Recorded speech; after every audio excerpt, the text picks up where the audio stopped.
छत्रपती शाहू महाराजांनी या महाराष्ट्रामध्ये एक वारसा घालून दिला आणि तीच कुस्ती ही दंगल महाराष्ट्रामध्ये पश्चिम महाराष्ट्रामध्ये जशी मोठमोठे दंगल होतात त्याचप्रमाणे आमच्या देगाव नगरीमध्ये सुद्धा कमीत कमी जिल्हा बाहेरील ते पैलवान येतातच, पण हरियाणा आणि बाहेरील राज्यामध्ये पंजाबमधून सुद्धा काही वेळेस या देगाव नगरीमध्ये पैलवान आलेले आहेत। तरी आमच्या देगावचं नाव या महादेव यात्रेनिमित्त जे कुस्त्या होतात ते कुस्त्या बघण्यासाठी आणि यात्रेचा आनंद म्हणजे फक्त कुस्त्या म्हणून इथं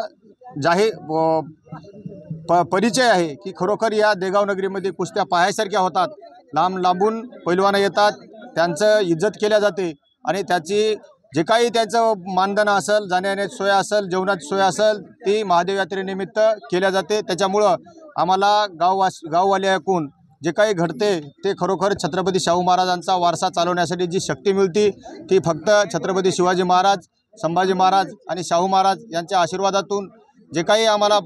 विचार येतात ते त्यांच्या विचारापासून तयार झालेले विचार आहेत। त्याच्यामुळं हे महादेव यात्रेनिमित्त सर्व गावकरी मंडळींना, सर्व पाहुणे मंडळींना, सर्व मल्लांना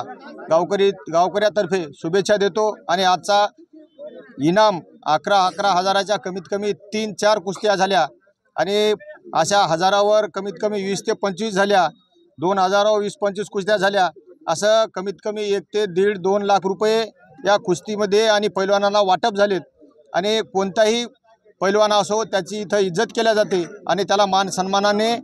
त्यांना इथून जेवू घालून पाठवल्या जाते। त्याच्यामुळं आम्हाला जे काही घडते महादेव यात्रेनिमित्त त्याच्याबद्दल खूप खूप आम्ही आभारी आहोत